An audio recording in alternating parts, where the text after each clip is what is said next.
Welcome to this episode of the Confident Woman Lead podcast. I'm your host, Anita Miller. And today we're going to talk about, is it tone policing or an opportunity to improve your emotional intelligence skills?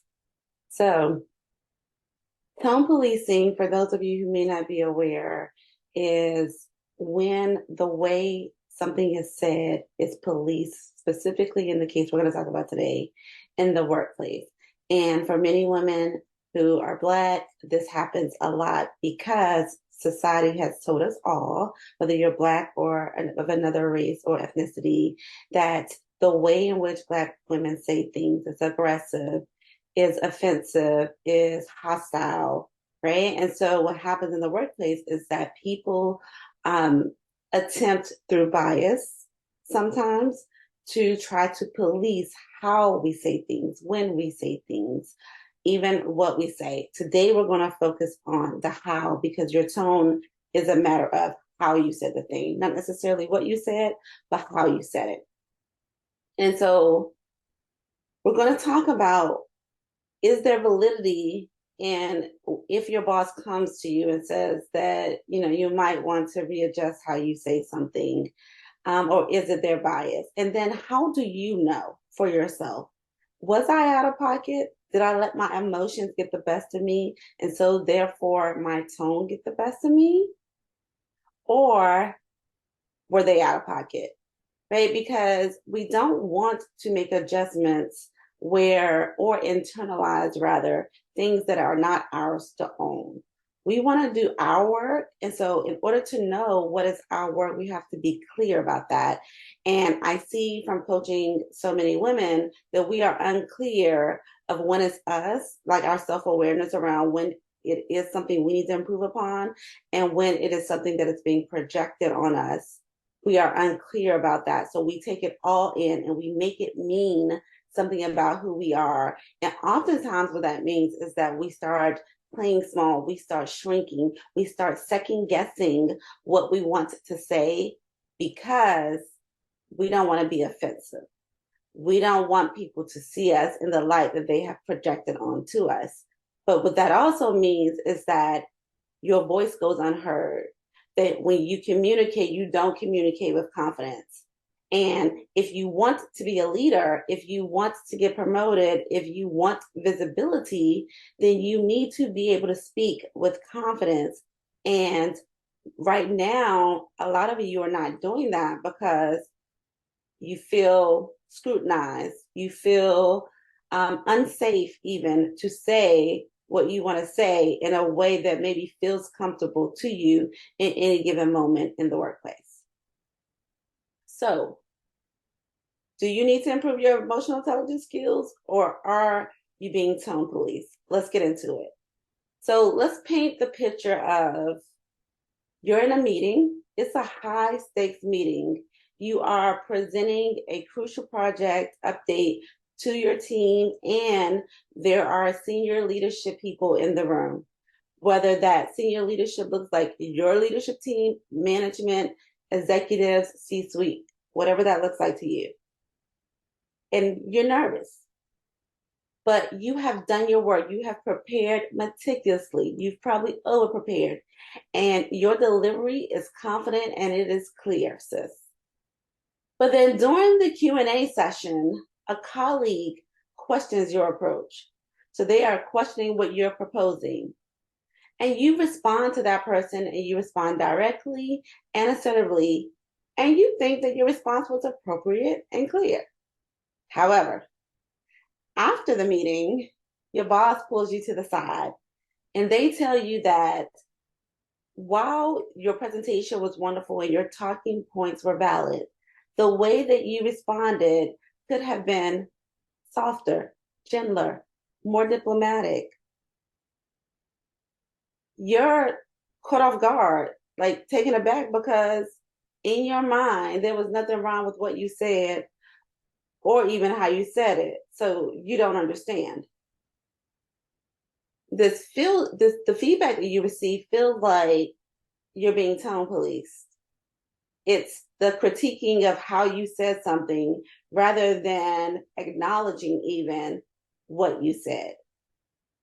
For us, a lot of times, even if your boss said, your points were valid, but you could have said it a little differently, what it says is that you can't talk to certain people that directly, or you can't say the certain thing in that way. Right. And so what I say and how I say is forever being policed, again, which causes you to doubt yourself, which causes you to not feel confident in what you say. So the question here is, was this tone policing or not? And so inside of the Confident Woman Leadership and Business Institute, I teach what I call the tone technique. And tone is actually an acronym, and I chose it specifically because our tone is often policed, but we often are or lack self-awareness when our tone is off for reasons that we are responsible for. And so, what do I mean by that? I mean that your tone is a reflection of how you feel in a moment, right? So, when Tom or Sam or whomever asks you the question in the meeting, what feeling came up for you? What did it feel like for them to challenge your approach? Did you feel offended? Did you feel frustrated? Did you feel like they were an idiot? Because if you felt those things in your body, no matter how much you try to smile and you try to say it as nicely as you could say it, how you felt is what they're going to feel. Not what they're going to hear, it's what they're going to feel. And it's also what they're going to take away from the meeting, especially because it happened on the back end. So the way that you tell is acknowledging your feeling. And does that feeling produce the vibration you want it to produce for the given environment, for the given scenario? And if your answer is yes, I felt good about my response.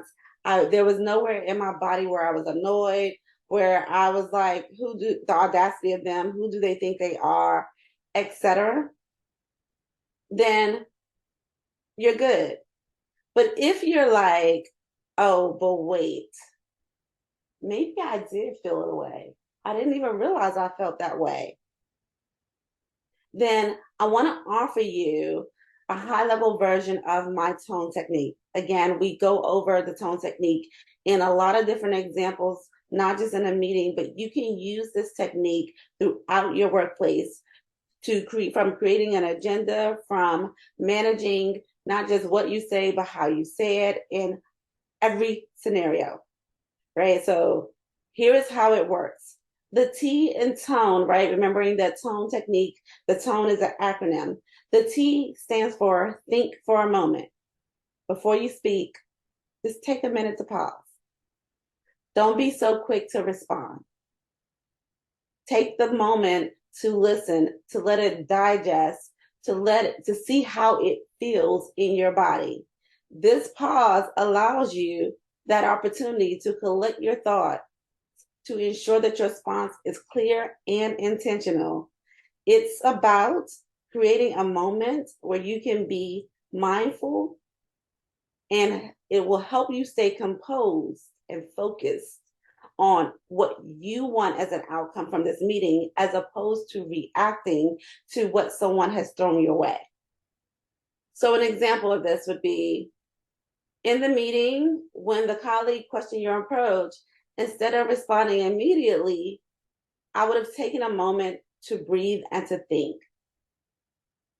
That moment would allow me to formulate a thoughtful response, but also it would have signaled to others that I was taking the time to choose or to consider my words carefully.